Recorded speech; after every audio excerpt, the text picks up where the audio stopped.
class 7th. Welcome to your English class.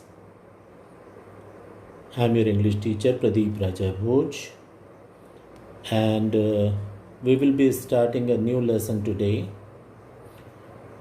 We have completed the earlier one, and now today the second lesson will be started, which is reaching the top of the mountain, reaching the top of the world, reaching the top of the world. Top of the world, दुनिया में सबसे ऊंचाई वाली जगह, right, कौन सी है? आप सभी जानते होंगे सबसे ऊंची जगह दुनिया की कौन सी है? माउंट एवरेस्ट है ना, माउंट एवरेस्ट, जो कि हमारे पड़ोसी मुल्क नेपाल में है। और इस समिट को या इस माउंटेन पीक को फतह करना, इस पर चढ़ना बड़ा जोखिम भरा काम है। कई लोग हैं जिन्होंने इस कोशिश में अपनी जान गंवाई है ना।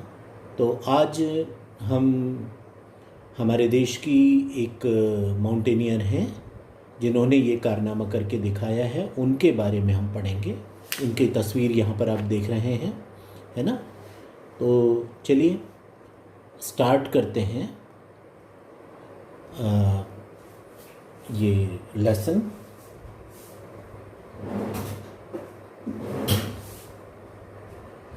मैं जो कुछ भी पढ़ूंगा इस लेसन में, आप की उंगली वहीं रहनी चाहिए ताकि आप समझ सकें। ये मैंने आधे ही पेज को आपको दिखा रहा हूँ मैं, ताकि जूम अच्छे से हो सके और सारी चीज़ें क्लियर नज़र आए, है ना। तो let us start this one. My reason for climbing Mount Everest was to prove that girls can achieve anything, said Purna Malavath. Purna Malavath is a tribal girl born on 10th June 2000 at Pakala village, Nizamabad district of Nizamabad district of Telangana state. अब देखिए, जब ये जो lady हैं इनका नाम है पूर्णा मालावत। पूर्णा मालावत, इनसे पूछा गया कि आपने एवरेस्ट पे चढ़ने का निश्चय कैसे किया, क्यों आपने तय किया कि आपको एवरेस्ट फतह करना है। तो उन्होंने कहा कि my reason for climbing Mount Everest was to prove that girls can achieve anything. उन्होंने कहा मैं ये साबित करना चाहती थी कि कोई काम मुश्किल नहीं है लड़कियों के लिए, और कठिन से कठिन कार्य भी लड़कियां कर सकती हैं, और इसीलिए मैंने माउंट एवरेस्ट को फतह किया। Purna Malawat is a tribal girl born on 10th June 2000 at Pakala village, Nizamabad district of Telangana state. ये जो बच्ची है ये 10th of June 2000 को पैदा हुई है। अब आप अपनी जो भी आपकी डेट ऑफ बर्थ है उससे अंदाज़ा लगा लें, इनसे कंपेयर करें कि आपसे कितनी बड़ी हैं, है ना। और इनका जो जन्म हुआ था, ये एक गांव है, पकाला नाम का एक गांव है, पकाला विलेज, और ये तेलंगाना राज्य जो है हमारे देश का, उसमें एक ज़िला है जिसका नाम है निज़ामाबाद, और निज़ामाबाद में ये गांव है पकाला, जहां पर इस बच्ची का, जिसका नाम है पूर्णा मालावत, इनका जन्म हुआ था 10 जून 2000 को, 10th of June 2000 को। इनके पिताजी वगैरह क्या करते थे, माता पिता? Her parents are farm labourers. Farm labourers का अर्थ होता है खेती हर मजदूर, जो खेती का काम करते हैं, जो मजदूर, वो हैं इनके पिताजी। Her parents are farm labourers. The support and encouragement Purna received from her secretary sir doctor R.S. Praveen Kumar, a former Indian police service, और जिसको शॉर्ट में बोलते हैं IPS officer, helped her to realize her dreams. इनके जो माता पिता थे वो तो गरीब और अनपढ़ खेतीहर मजदूर थे, खेत में काम करने वाले मजदूर थे।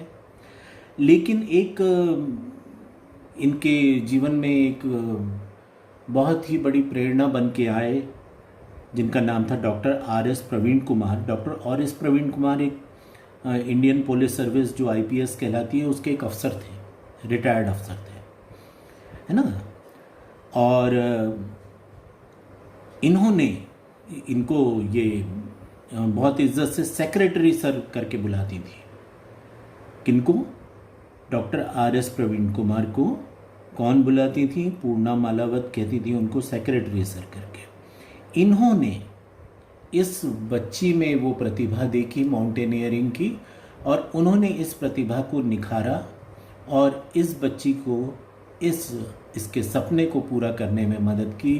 और वो सपना था माउंट एवरेस्ट को फतह करना। Doctor R S Praveen Kumar has a master's degree in public administration from Harvard university USA, but returned to reform schools serving his country's poorest children. अब भाई ये जो आर एस प्रवीण कुमार जिनके बारे में बात कर रहे हैं, ये भी कोई छोटी मोटी हस्ती नहीं थे। आईपीएस अफसर, आईपीएस की एग्ज़ाम होती है जिसमें हर साल लाखों बच्चे बैठते हैं और कुछ लोगों का उसमें से सिलेक्शन होता है। बहुत कठिन परीक्षा होती है ये, और इसको जो पास कर लेते हैं वो बहुत बड़े पद पर पुलिस अफसर बनते हैं। तो ये जो डॉक्टर प्रवीण कुमार साहब थे, इन्होंने भी आईपीएस थे, इंडियन पुलिस सर्विस के अफसर रहे थे। और इन्होंने अपनी जो पढ़ाई लिखाई थी वो, इनके पास मास्टर्स डिग्री थी पब्लिक एडमिनिस्ट्रेशन में, और वो भी ऐसी वैसी जगह से नहीं, हार्वर्ड यूनिवर्सिटी से। हार्वर्ड यूनिवर्सिटी दुनिया की बेस्ट यूनिवर्सिटीज़ में से एक है।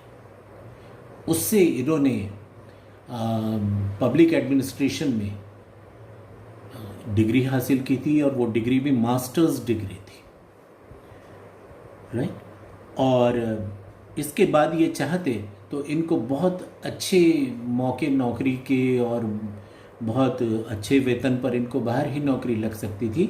लेकिन इन्होंने फैसला किया कि ये अपने देश हिंदुस्तान वापस लौटेंगे, और जो पुअरेस्ट चिल्ड्रन है, गरीब से गरीब बच्चे जिनके पास कोई भी सुख सुविधा नहीं है, पढ़ने लिखने के कोई साधन नहीं है, खेल कूद के कोई साधन नहीं है, इन्होंने तय किया कि ये उन बच्चों के लिए काम करेंगे और रिफॉर्म द स्कूल्स।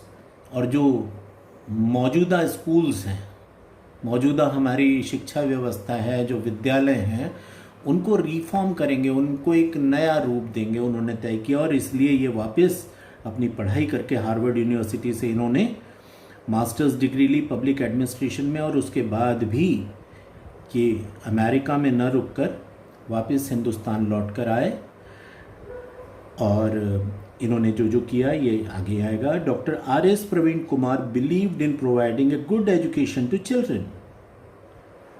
इनका मानना था, इनका भरोसा था, विश्वास था कि बच्चों को अच्छी शिक्षा मिलनी चाहिए, चाहे वो अमीर हो गरीब हो, बच्चा कोई भी हो, उसको अच्छी से अच्छी शिक्षा मिलनी चाहिए।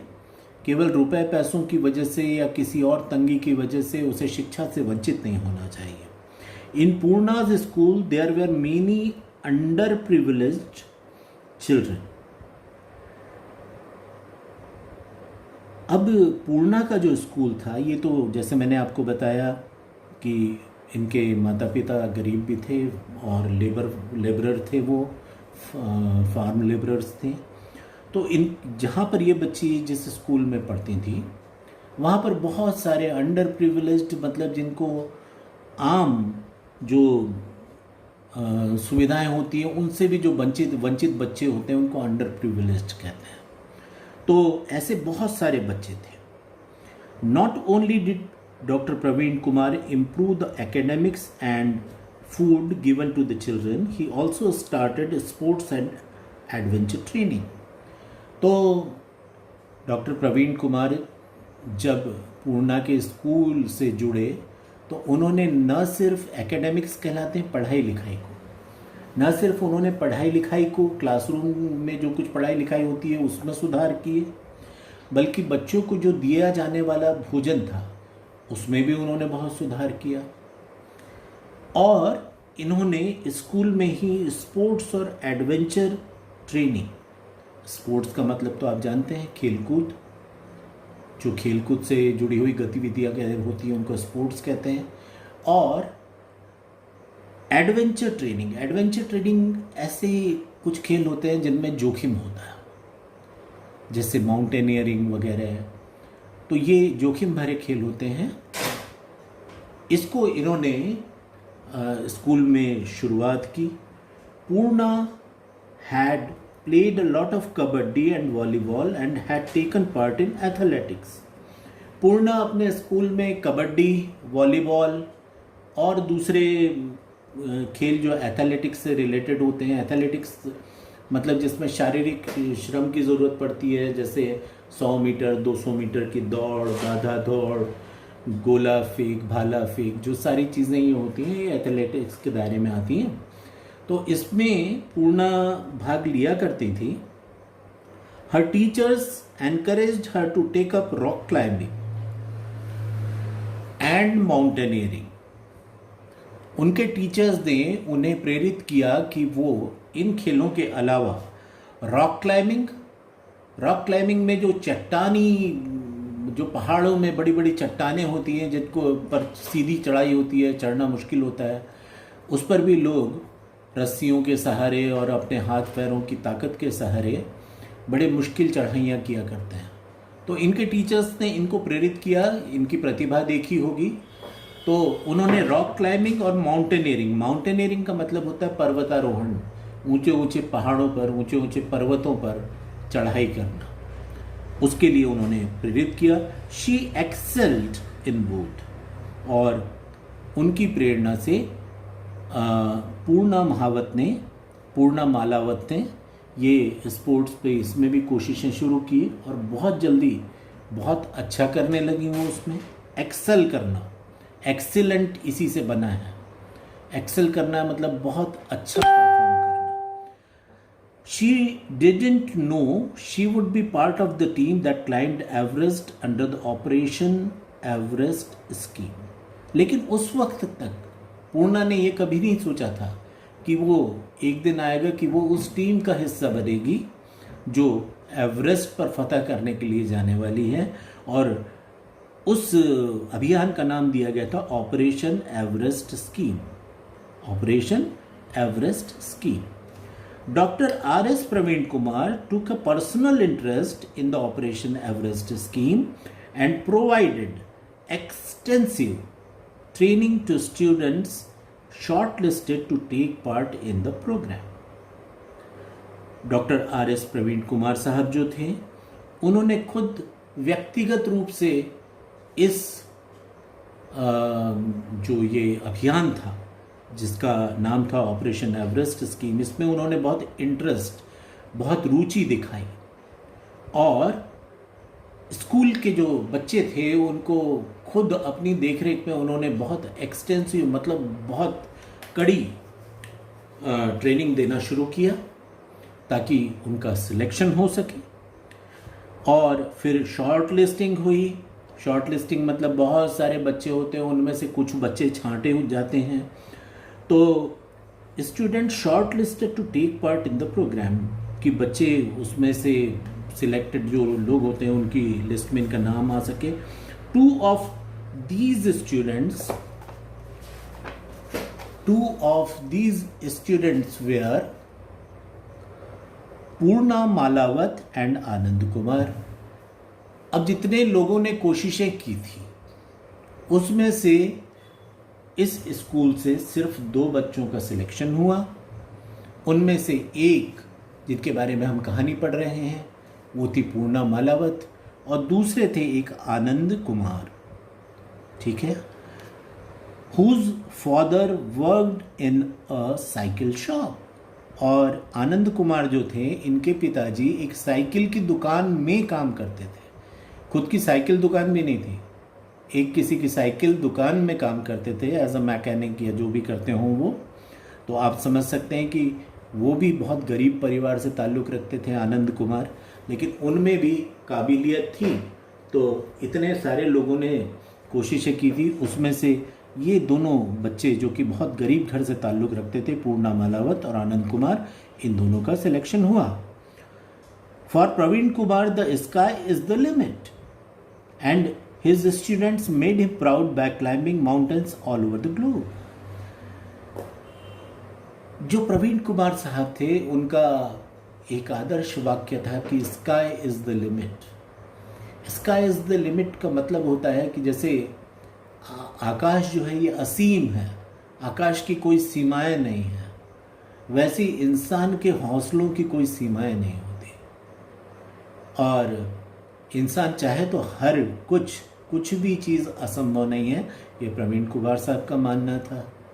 और इनके स्टूडेंट्स ने इन्हें सही साबित कर दिखाया, कुछ ऐसे कि दुनिया की जितनी बड़ी बड़ी माउंटेन पीक्स, माउंटेन समिट्स हैं, उनको इनके स्टूडेंट्स ने फतह किया, उन पर जीत हासिल की।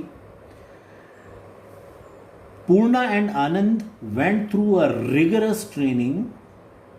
They attended rock climbing lessons in Bhongir Rocks, Bhuvanagiri district in Telangana. तो ये सिलेक्शन हो जाना या आगे बढ़ना, ये सब कुछ बड़े आसानी से नहीं हो जाता है। ये जो दो बच्चे सिलेक्ट हुए थे, जिनमें एक पूर्णा मालावत थी और आनंद कुमार थे, इन्हें अब तक जो इन्होंने ट्रेनिंग की थी ये तो कुछ भी नहीं थी, और भी ज़्यादा रिगरस ट्रेनिंग, मतलब बहुत कठिन ट्रेनिंग से होकर गुजरना पड़ा। और ये ट्रेनिंग हुई भोंगिर रॉक्स, भुवनगिरी डिस्ट्रिक्ट, तेलंगाना में एक भुवनगिरी डिस्ट्रिक्ट हैं, वहाँ पर भोंगिर रॉक्स मतलब ये चट्टानों से भरी हुई एक ऊंचा पहाड़ है, जिसको चढ़ने की इनको ट्रेनिंग दी गई, और ये बहुत कठिन काम था। Applicants have to qualify with an A grade to attend these courses and training held under the guidance of the renowned mountaineer Shekhar Babu Bachinpalli, the first Indian to climb Mount Everest as an individual and a recipient of Tenzing Norway National Adventure Award. अब ये जो training हुई, इसके लिए भी ऐसा नहीं हुआ था कि स्कूल से दो बच्चों का सिलेक्शन हुआ तो इनको भेज दिया गया।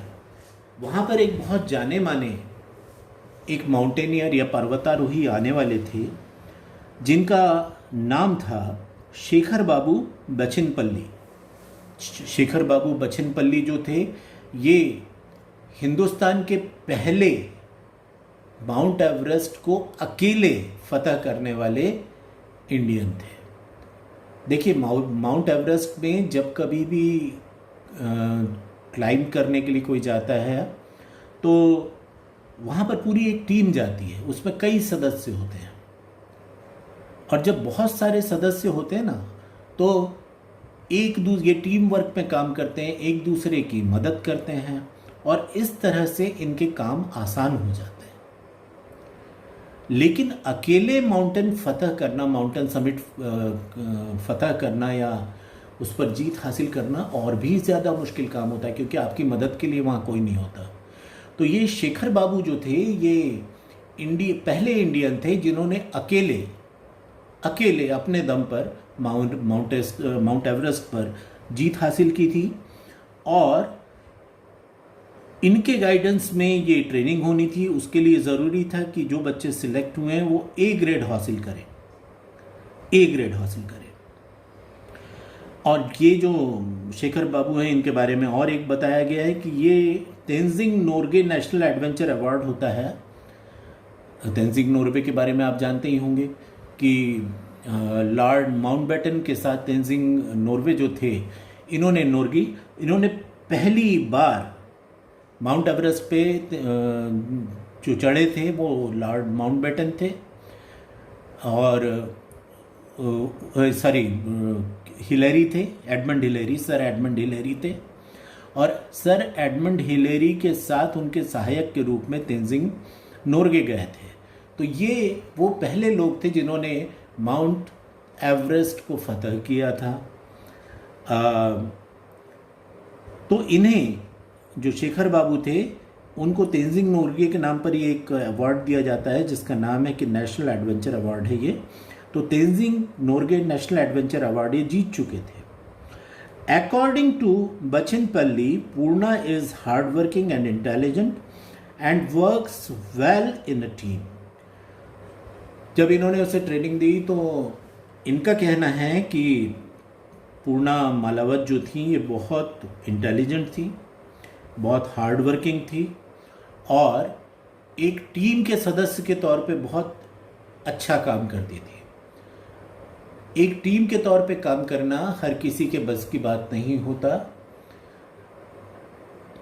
जब 5, 7, 10 लोग एक साथ काम करते हैं तो उसमें लोगों को एक दूसरे की बात सुननी होती है, एक दूसरे की मदद करनी होती है। इसी को टीम स्पिरिट कहते हैं, इसी को स्पोर्ट्समैन स्पिरिट भी कहते हैं। तो उन्होंने इनके बारे में कहा कि ये बहुत न सिर्फ इंटेलिजेंट थी, न सिर्फ हार्ड वर्किंग थी, बल्कि बहुत अच्छी एक टीम मेंबर भी थी। She was one of the 2 girls of the 30 who did the basic course with an A+ grade. ये जो पूर्णा मालावत थी, ये 30 लोगों के का जो एक बेसिक कोर्स हुआ था, 30 स्टूडेंट्स कह लीजिए या 30 ट्रेनी माउंटेनियर्स कह लीजिए, उनमें से 2 लोगों को A+ ग्रेड मिला था। आपको पहले बताया मैंने कि बेसिक कोर्स में सिलेक्ट होने के लिए ज़रूरी थी कि कम से कम जो ट्रेनीज़ हैं उनको A ग्रेड लाना है। तो A ग्रेड से भी ऊंचा ग्रेड होता है A+ ग्रेड। तो ये A+ ग्रेड 2 लोगों को मिला था, एक कोई और थे और दूसरी थी Purna Malavath. In the advanced course the trainees are also given rescue training. Basic training course हो गया, बेसिक ट्रेनिंग कोर्स के बाद एडवांस ट्रेनिंग कोर्स होता है उससे आगे का। तो ये जो एडवांस ट्रेनिंग कोर्स था उसमें इनको रेस्क्यू मिशन सिखाया जा रहा था। रेस्क्यू मिशन होता है कि जब कभी तकलीफ़ में कोई फंस जाए तो उसको निकाल कर वहाँ से लाना है, क्योंकि आप जानते हैं कि जो ऊंचे ऊंचे माउंटेन्स वगैरह होते हैं वहाँ पर न तो किसी व्हीकल से पहुँचा जा सकता है, यहाँ तक कि हेलीकॉप्टर्स भी हर जगह नहीं पहुँच सकते।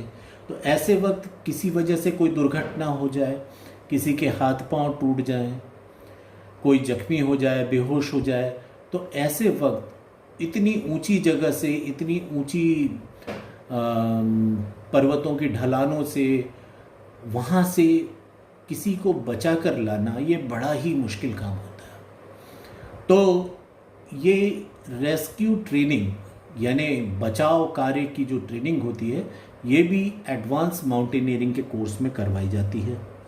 पूर्णा was afraid when she first looked at the huge rock at Bhongir, wondering how she would manage, but she did. सबसे पहले जब भोंगीर रॉक्स जहाँ पर इनकी ये ट्रेनिंग्स हुई थी, वहाँ पर जब ऊंची उन काली चट्टानों को और सीधे खड़ी चट्टानों को इन्होंने देखा तो पूर्णा भी एक बार तो भयभीत हो गई, डर गई कि कैसे कर पाऊंगी मैं, ये तो बिल्कुल असंभव सा लगता है। लेकिन फिर उन्होंने अपने डर पे काबू पाया और अल्टीमेटली वो कर दिखाया जिसके लिए वो बनी थी। उन्होंने उस ट्रेनिंग को सक्सेसफुली कंप्लीट किया, राइट। तो आज यहाँ तक मैं आपका कंप्लीट कर रहा हूँ। देखिए, ये जो भी चैप्टर्स वगैरह आपको दिए जाते हैं उनसे हमें कुछ प्रेरणा लेनी चाहिए कि कैसे कैसे लोग हमारे आसपास होते हैं। नॉर्मली हम सभी किसी न किसी परेशानी का बहाना बनाकर कुछ मुश्किल काम, कठिन काम करने से बचना चाहते हैं, लेकिन वहीं पर कुछ लोग ऐसे होते हैं जो जिन्हें इतिहास हमेशा याद रखता है। उनमें और हम में फ़र्क यही होता है कि वो कभी भी इन परेशानियों को से बचने का कोई बहाना नहीं खोजते। वो इन परेशानियों, इन चुनौतियों का सामना करते हैं और उन पर विजय हासिल करते हैं, और इसका परिणाम ये होता है कि इतिहास में इनका नाम अमर हो जाता है। तो जो आप पूर्णा मालावत के बारे में पढ़ रहे हैं, कदम कदम पर आप देखेंगे कि किस तरह से इस लड़की ने कितनी मुश्किलों का सामना किया। ये चाहती तो इन सारी चीज़ों से बच सकती थी, भाई हम तो स्कूल में पढ़ाई करने आए हैं, बस पढ़ाई करेंगे और कुछ नहीं करना है हमें। लेकिन इन्होंने ऐसा नहीं किया। इन्होंने वो तमाम परेशानियाँ, वो तमाम कठिन ट्रेनिंग, मुश्किलों का इन्होंने डटकर सामना किया, और आज इनके बारे में हम अपनी टेक्स्ट बुक में पढ़ रहे हैं, है ना। हमारी पढ़ने की जो किताबों में इनका नाम शामिल है, ये बहुत बड़ी बात है। तो आप इनकी स्टोरी को जितना मैं पढ़ा रहा हूँ, इसको पढ़िए, उससे आगे तक पढ़ के रखिए, ताकि अगले पीरियड में जब मैं यहाँ से पढ़वाना शुरू करूँ तो आप उसके लिए प्रिपेयर्ड रहें। Okay, thank you very much for being with me. I will see you in the next class. Thank you.